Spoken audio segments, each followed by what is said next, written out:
सुप्रभात छात्राः, नमो नमः. How are you all? Okay, in the last lecture, we completed Sankhya Visheshanani. Today, we will be starting new chapter, that is lesson number 7, Sukti Sudha. Sukti Sudha. What do you mean by the same? Sukti Sudha. See, at the right side corner, it is mentioned that Kanthasthikaranartham. Kanthasthikaranartham means to by heart. Here you have to by heart this entire Sukti Sudha. You should be able to write it properly without any mistake.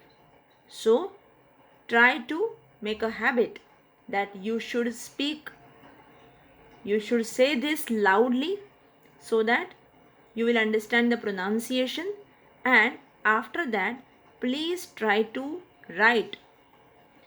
See, nowadays you are not at all writing.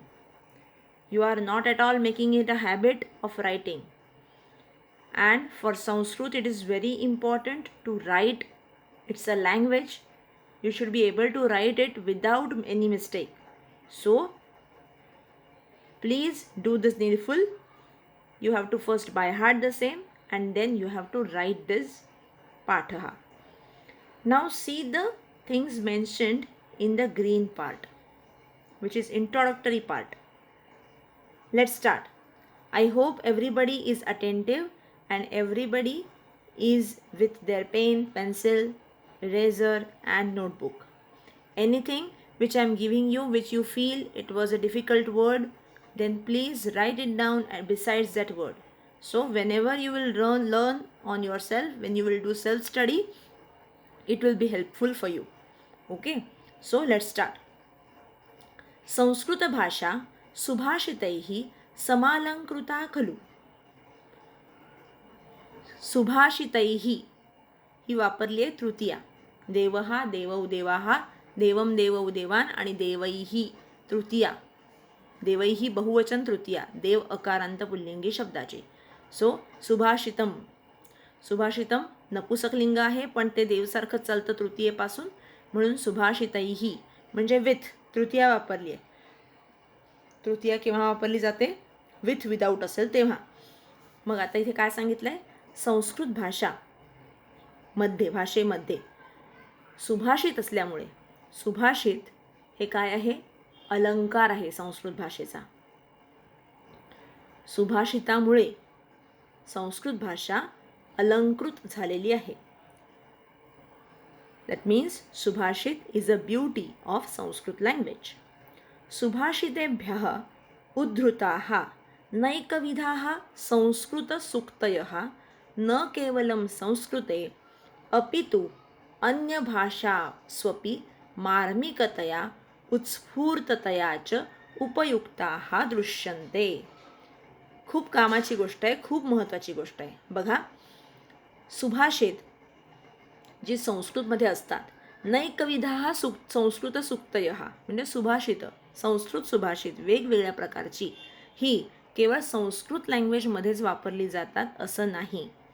This is very important information to you that you can use this Sanskrit subhashitas in writing essays, writing comprehensions, compositions in Hindi, or you can say in English or in Marathi. Whenever you are writing any essay, try to make it a habit that you are using one or the other Sanskrit shlok which is resembling or which is very relevant to your subject of essay. तुम्ही खूप lucky आहात की तुम्ही स्वतःहून संस्कृत घेतलेलं आहे, त्यामुळे तुम्हाला वेगवेगळ्या प्रकारची सुभाषितं मिळत आहेत. ही सुभाषितं तुम्ही मराठी लँग्वेजच्या एसेजमध्ये वापरू शकता. हे विश्वची माझे घर असं जर तुम्हाला एखादा एसे आला किंवा निबंध आला, तर तुम्हाला त्यामध्ये वसुधैव कुटुंबकम अशी एक ओळ तुम्हाला घालता येते, एक लाईन अशी घालता येते. मराठी निबंध असू दे, हिंदी असू दे किंवा इंग्लिश निबंध असू दे. एसेज असेल, कॉम्प्रिहेन्शन असेल, कॉम्पोजिशन कुठल्याही प्रकारची असेल, तरीसुद्धा तुम्ही संस्कृतचा श्लोक एखादा घातला तर त्याचं वेटेज वाढतं. फक्त एकच लक्षात ठेवायचं की the subhashit should be related to the topic, related to the subject. Okay, म्हणूनच त्यांनी सांगितलं आहे की या संस्कृत फक्त या सुक्ती संस्कृतपुरताच मर्यादित नाहीत, अन्य भाषास्वपि मार्मिकतया उत्स्फूर्ततया उपयुक्ताः दृश्यन्ते. इतर भाषांमध्ये सुद्धा मार्मिकपणे याचा उपयोग केला गेलेला आहे. मार्मिकपणा म्हणजे टू द पॉईंट. नेक्स्ट, प्रायः जनाः संपूर्णं सुभाषितं न स्मरन्ति, परन्तु सूक्तयः तेषां जिह्वाग्रे तिष्ठन्ति. प्रायः जनाः संपूर्ण सुभाषितं न स्मरन्ति. स्मरन्ति म्हणजे लक्षात राहणं, स्मरण असणं, आठवण राहणं, रिमेंबर.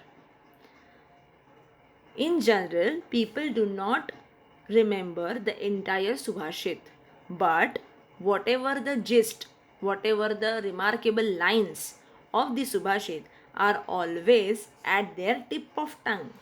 जिव्हाग्रे शब्द नवा आहे. जिव्हाग्रे, जिव्हा म्हणजे जीभ आणि अग्र म्हणजे टोक, जिभेचं टोक, ज्याला आपण इंग्लिशमध्ये काय म्हणतो, टिप ऑफ टंग. हे टिप ऑफ टंग काय असतं, सुभाषितांचे जे एंड पॉईंट असतात, जी कॅची लाईन असते सुभाषितांची, ती मात्र सगळ्या लोकांच्या लक्षात राहते. They may not be remembering the whole entire subhashit. आणि म्हणूनच या सुक्तीसुधामध्ये end line, the remarkable or the punch line is always at the end. आणि ती एंड लाईन हीच बोल्ड लेटर्समध्ये दिलेली आहे तुम्हाला. भाषावैभवं वर्धयन्त्यः एतादृश्यः सूक्तयः छात्रैः सम्यक् पठितव्याः स्मर्तव्याः च. All students should properly learn this, by heart this, and remember this Subhashitas. Okay, this is a treasury of your language, treasure of your language, beauty of your language. Okay, so this was the introduction. Now how this is useful to you while writing the माध्यम भाषया question answers. मी परत एकदा सांगते, माध्यम भाषया उत्तरम लिखत म्हणजे you have to write in English. माध्यम म्हणजे मीडियम, माध्यम भाषया इंग्लिशमध्ये लिहा, इंग्लिश मीडियम. त्यामुळे मीडियम लँग्वेजमध्ये लिहा, म्हणजे तुम्हाला इंग्लिशमध्ये लिहायचं आहे, तुमचं इंग्लिश मीडियम असल्यामुळे. So whenever you are writing any question, answer of the question in English, you have to give the introduction. Try to make it a habit. You have to write an introduction, and in introduction you have to give the details of this paragraph or what this lesson and introduction. So how you will start with your answer of the question. This question, any question for that matter, any question given from this patha, you have to first give the introduction. काय लिहिणार introduction मध्ये, तर this question is taken from Sukti Sudha. Sukti Sudha is a combination of good sayings, good thoughts, and they are the beauty of Sanskrit language. They are used, these sukti are used in any other languages, that is, and it is at the tip of tongue of the people. माझा हा audio pause करा आणि हे introduction नोटबुकमध्ये नीट लिहून घ्या. Question answers जेव्हा तुम्हाला सुरू होतील तेव्हा तुम्हाला इंट्रोडक्शनमध्ये हे घालायचं आहे. जेव्हा मी असाइनमेंट्स देते त्या असाइनमेंट्सच्या वेळेला सुद्धा तुम्हाला हे इंट्रोडक्शन टाकणं गरजेचं आहे. So let start with the actual subhashit. Please repeat after me. I will be saying it first, entire Subhashit, and then one line. Okay. न चोरहार्यं न च राजहार्यं न भ्रातृभाजं न च भारकारी व्यये कृते वर्धत एव नित्यं विद्याधनं सर्वधनप्रधानं. न चोरहार्यं न च राजहार्यं. परत एकदा तुम्ही माझ्या मागे म्हणा. Please repeat after me. I will pause. न चोरहार्यं न च राजहार्यं न भ्रातृभाज्यं न च भारकारी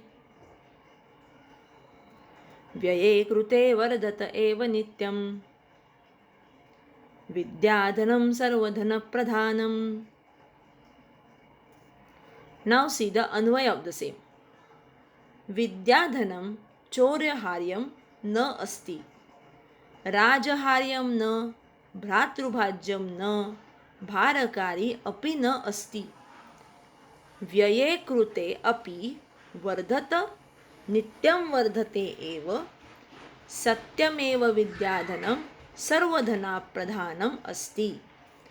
आता हा खाली तुम्हाला अन्वय दिलेला आहे. अन्वय म्हणजे संस्कृत एखादं पोएटिक सेंटेन्स असेल तर ते पोएटिक सेंटेन्स प्रोजमध्ये करायचं काम अन्वय करतं.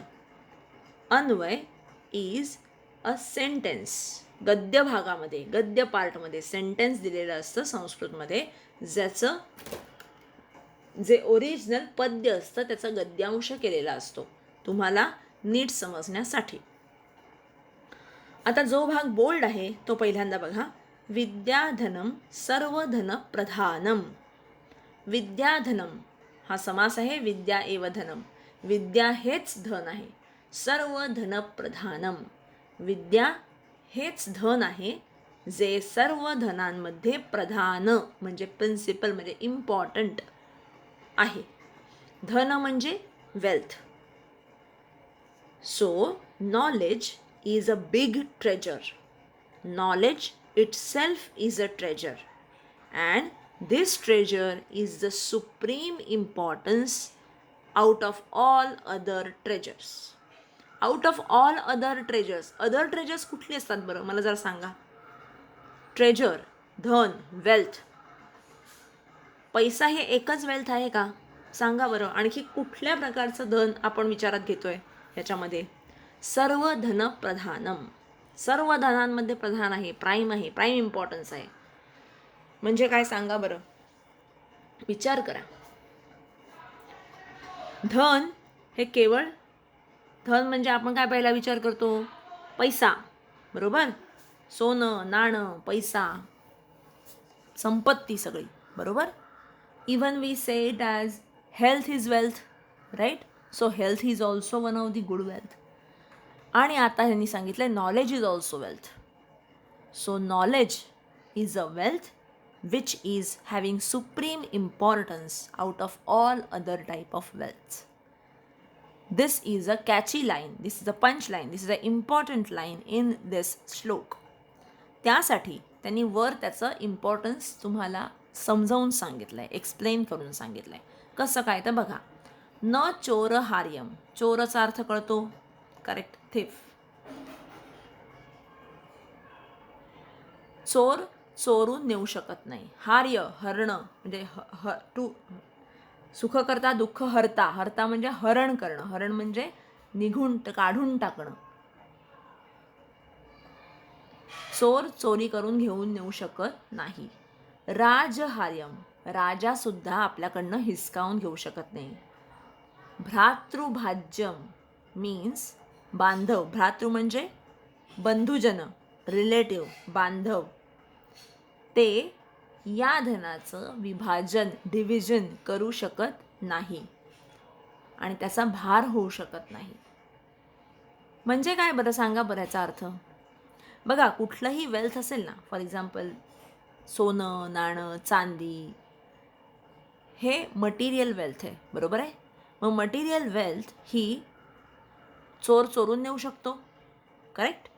राजा तुमची हिसकावून घेऊ शकतो. एखादा मालक किंवा राजा तुमचं धन हिसकावून लुबाडून नेऊ शकतो, हिसकावून घेऊ शकतो. He can snatch it. Even your relatives, your brothers, sisters, they can ask for the part, share, हिस्सा मागू शकतात, बरोबर? वडिलोपार्जित संपत्ती आहे. If the wealth is ancestral wealth then definitely everybody will ask for the share. त्यामुळे हे धन विभाजन होऊ शकतं, त्याचं डिव्हिजन होऊ शकते. भ्रातृभाज्यम. भाज्य म्हणजे भागणं, भागाकार, डिव्हिजन. शेअर मागू शकतात, बरोबर? पण विद्येसारखं धन असं आहे की ते धन आपल्याकडे असतं, पण कुठलाही चोर ते चोरून नेऊ शकत नाही, कुठलाही राजा ते हिसकावून घेऊ शकत नाही, आणि भ्रातृभाज्य म्हणजे बांधव आपले रिलेटिव्स त्याचा डिव्हिजन करून शेअर मागू शकत नाहीत. पण हे नक्कीच आपलं वेल्थ आहे. आणि दुसरं काय सांगितलं आहे हे पण छान आहे बघा. व्यये कृते वर्धत एव नित्यम. व्यये व्यये कृते वर्धत एव नित्यम म्हणजे नेहमीच वाढतं दिल्यावर. ते जर आपण देऊन टाकलं तर ते वाढतं, इतर धनांसारखं नाही. विचार करा, माझ्याकडे सोनं आहे, चांदी आहे, माझ्याकडे पैसा आहे, तो जर मी दिला कुणाला तरी तर माझं वाढेल का? नाही वाढणार की नाही. पण विद्या हे असं धन आहे, ते जर मी तुम्हाला दिलं माझ्याकडचं धन तर ते माझ्याकडे अजून वाढतं. कसं होतं बरं असं विचार करा. एक छोटंसं उदाहरण सांगू. एखादं मॅथ्सचं सम आहे जे तुम्हाला येत आहे पण तुमच्या फ्रेंडला येत नाही आहे. सिम्पल एक्झाम्पल सांगते. Maths problem or concept of science which you are understanding it, you are knowing it very much better than your friends, and if your friend asks this about it, तुम्ही त्याला explain करून सांगता मॅथ्सचं सम किंवा सायन्सचा एखादा concept तुम्ही त्याला समजावून सांगता की अरे असं नाही असं आहे, बरोबर. मग तुम्ही जेव्हा ते समजावून सांगता दुसऱ्याला तेव्हा तुमची ती कन्सेप्ट आणखी पक्की होते. हा अनुभव तुम्हाला नक्कीच आला असेल. विचार केला आहे कधी की मी दुसऱ्याला समजावून सांगत असताना मला त्याच्यामध्ये जास्त क्लॅरिटी आली. असं होतं कारण इट्स अ नॉलेज. विद्या आहे ती, हे नॉलेज आहे, आणि हे नॉलेज दुसऱ्याला वाटलं तर आपलं आणखी वाढतं. म्हणूनच विद्येला एका वेगळ्या प्रकारचं ट्रेजर म्हटलं आहे की जे सुप्रीम ट्रेजर आहे out of all other treasures. सगळ्यांना कळलं? I hope I am clear. Now let's go to the English meaning of the same. Now pause my audio and then write it properly. No thief can take away, no king can snatch the same, even relatives and our brothers and sisters cannot divide or ask for the share of the same. If we give the same, it will increase. Such is the knowledge, treasure of knowledge. Such is treasure called knowledge, which is of supreme importance out of all wealth. या प्रकारे लिहू शकता किंवा दुसऱ्या प्रकारे उलटं लिहू शकता की the knowledge is the great treasure which is of supreme importance out of all other treasures, since, आणि मग पुढचं लिहू शकता, since it cannot be snatched away by king or thief, it cannot be divided among the relatives, but if we give it or if you share it with others, it increases. So knowledge is the best treasure. दोन्ही प्रकारे लिहू शकता. पहिलं knowledge is a treasure म्हणून टाका किंवा आधी त्याचं एक्सप्लेनेशन द्या आणि मग सांगा knowledge is a great treasure. So choice is yours. You have better vocabulary, so write in your own words, own terms, but the gist should be the same. Am I clear? I hope I am clear. Okay. So now let's go to the second one.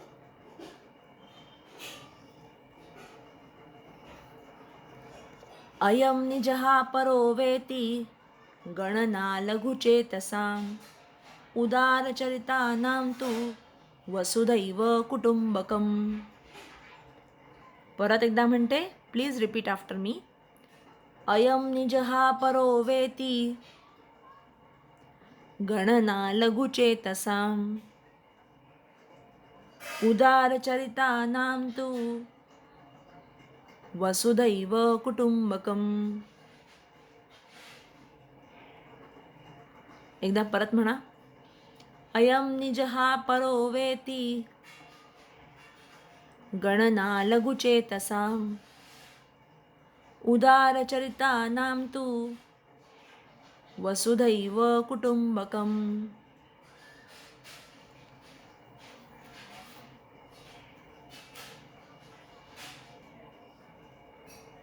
वसुधैव कुटुंबकम हा concept तुम्हाला मराठीमध्ये पण आत्तापर्यंत येऊन गेला असेल.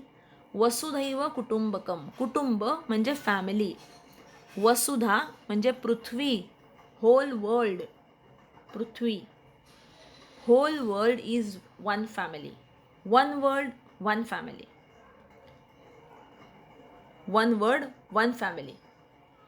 अख्खं जग, संपूर्ण जग हीच माझी फॅमिली आहे, असा उदात्त ब्रॉड माइंडेड विचार म्हणजे वसुधैव कुटुंबकम, वसुधा इव कुटुंबकम. आता हा कन्सेप्ट काय आहे तो ह्या आपल्या श्लोकामध्ये बघा. अयम निजहा, निजहा म्हणजे आपला, माझा, निजहा माझा स्वतःचा, परोवेती दुसऱ्याचा, हा दुसऱ्याचा. मी आत्ता पहिल्यांदा फक्त literal meaning, word to word meaning सांगते. पुढचं पूर्ण उत्तर किंवा पूर्ण आन्सर मी नंतर सांगते. अयम निज हा परोवेती, हा माझा तो दुसऱ्याचा. गणना, गणना म्हणजे काउंटिंग. जनगणना हा शब्द ऐकला आहे की नाही कधी? हां, बरोबर. तर गणना, गणना म्हणजे काउंटिंग, कॅल्क्युलेशन. गणना लघु चेतसाम, नॅरो माइंडेड पीपल, चेतस म्हणजे मन, नॅरो माइंडेड पीपल. गणना कॅल्क्युलेशन, गणना लघु चेतसाम, उदार चलितानां तु ब्रॉड माइंडेड पीपल, वसुधैव कुटुंबकम. आता ह्याचा अन्वय बघा. लघु चेतसां कृते अयम निजहा परम वा इति गणना अस्ति, उदारचरितानां कृते तु वसुधा एव कुटुंबकम अस्ति. लघुचेतसां कृते अयम निजहा परहा वा इति गणना अस्ति, उदारचरितानां कृते तु वसुधैव कुटुंबकम, वसुधा एव कुटुंबकम. म्हणजे दोन प्रकारच्या माणसांबद्दल सांगितलं आहे. वन, लघुचेतसाम, नॅरो माइंडेड पीपल. इथे लिहा, लघुचेतसामच्या बाजूला लिहा नॅरो माइंडेड. उदारचरितानाम, ब्रॉड माइंडेड. दोन प्रकारच्या माणसांबद्दल बोललेलं आहे. One narrow minded and other broad minded. Those people who are narrow minded, they think about this is mine, this is yours, this is others. This kind of comparison is always there. This is mine, this is others. हे माझं, ते तुझं. So they never share their own things.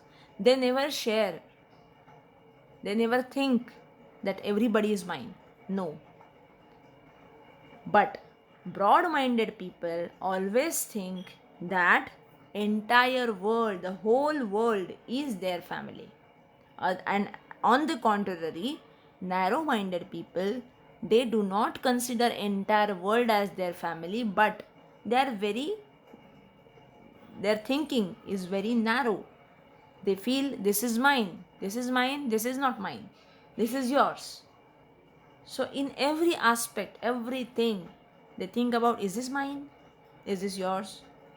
माझं तुझं सारखं करत असतात. अशी माणसं नॅरो माइंडेड असतात. पण हे माझं आहे, जे माझं आहे ते तुझं पण आहे असं समजणारी लोक म्हणजे वसुधैव कुटुंबकम. पण माझं आहे ते माझं, हे तुझं, हे माझं, सारखं तुझं माझं करणारी लोक ही नॅरो माइंडेड असतात. पण उदारचरितानां तु, ब्रॉड माइंडेड लोकांचं मात्र तसं नसतं. त्यांच्यासाठी वसुधा एव कुटुंबकम. आता मला सांगा, हे जे कन्सेप्ट आहे, भले तुम्हाला हा पूर्ण श्लोक नाही लक्षात राहिला, पण वसुधैव कुटुंबकम ही कन्सेप्ट जर लक्षात राहिली आणि हा शब्द लक्षात राहिला, तर दिस particular catchy line you can use in your other essays, comprehensions in other languages. तुम्ही इंग्लिशमध्ये सुद्धा as per one Sanskrit saying वसुधैव कुटुंबकम असं म्हणून तुम्ही लिहू शकता. हिंदीमध्ये सुद्धा एक संस्कृत वचन के अनुसार वसुधैव कुटुंबकम इस संस्कृत सूक्ती के अनुसार असं म्हणून तुम्ही पुढचा तुमचा हिंदी निबंध लिहू शकता. पण तो निबंध लिहित असताना हे रिलेटेड आहे का हा विचार मात्र करायचा. आणि केवळ हेच नाही, मी आत्तापर्यंत सांगितलेली सगळी आत्तापर्यंत आपण 8वीपासून जेवढे काही श्लोक शिकलो आहोत त्या सगळ्या श्लोकांचा उपयोग तुम्ही या प्रकारे करू शकता. तर वसुधैव कुटुंबकम, वसुधा एव कुटुंबकम. वसुधा हीच अख्खं माझं सगळं जगच माझं कुटुंब आहे, सगळी लोक माझी आहेत, असा विचार करणं हे ब्रॉड माइंडेड माणसाचं लक्षण आहे. आता आपण इंग्लिश मीनिंग बघणार आहोत, तेव्हा लिहून घ्या. Narrow minded people always think about this is mine, this is yours. They always keep a distance from others. They always make the comparison whether it is mine, whether it is yours. But broad-minded people do not have such things in mind. They feel entire world, the whole world is their own family. They always treat other people as their relative, as their own relative. So they have humanity. They always think that the entire world is their relative, is their family. So they treat all other people as their family member. असं सगळं तुम्हाला याचं meaning लिहायचं आहे. पण स्टार्टिंगला तुम्हाला इंट्रोडक्शनसुद्धा द्यायची आहे, जी मी आधी बोलले होते. ठीक आहे. आता पुढे.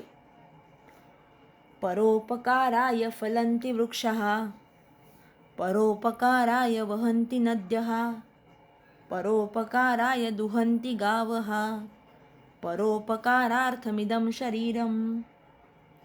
मी परत म्हणते, यू रिपीट आफ्टर मी. परोपकाराय फलन्ति वृक्षः, परोपकाराय वहन्ति नद्यः, परोपकाराय दुहन्ति गावः, परोपकारार्थमिदं शरीरम. परोपकार म्हणजे दुसऱ्यासाठी काम करणं, दुसऱ्यासाठी काहीतरी मेहनत घेणं, एखादं काम पण त्याचा बेनिफिट, त्याचा फायदा दुसऱ्याला करून देणं म्हणजे परोपकार. बरोबर. मग त्यांनी नेचरमधल्या बऱ्याचशा गोष्टी अशा सांगितल्यात की ज्या फक्त आणि फक्त परोपकारासाठी त्यांचं लाईफ घालवतात. परोपकाराय फलन्ति वृक्षः. वृक्षः झाडं, फलन्ति झाडाला फळं येतात. कुणासाठी? परोपकाराय. इथे चतुर्थी वापरली आहे. देवाय परोपकाराय इथे चतुर्थी वापरली, आणि चतुर्थी कधी वापरतात? पर्पज सांगण्यासाठी. विसरू नका हां कोणी हे. 8वीमध्ये प्रत्येक विभक्तीचा अर्थ सांगितला गेला आहे. प्रत्येक विभक्तीचा अर्थ. तृतीया विथ विदाऊट म्हणजे सह, विना. चतुर्थी कशासाठी वापरली होती? पर्पजसाठी. कशासाठी? परोपकाराय, पर्पज म्हणून चतुर्थी वापरली आहे. सो झाडं फळ कशासाठी देतात? परोपकाराय, दुसऱ्याला मदत करण्यासाठी. परोपकाराय वहन्ति नद्यात. झाडं कधी स्वतःचं फळ स्वतः घेतात का? स्वतःसाठी ठेवतात का? नाही. सिमिलरली नदी वाहते. नदी कुणासाठी वाहते? परोपकाराय. लोकांना पाणी मिळावं, लोकांची शेती फळावी फुलावी, त्यांना सगळ्या प्रकारची मदत व्हावी म्हणून नदी वाहते. परोपकाराय दुहन्ति गावः. गावः गौ, धेनू, गाय. गाय दूध देते. कुणासाठी? परोपकार, लोकांसाठी. त्या दुधाचा उपयोग लोकांना होतो. बरोबर ना? परोपकाराय. आणि म्हणूनच त्याच्या पुढे कॅची लाईन काय आपली? पंचलाईन. परोपकारार्थमिदं शरीरम.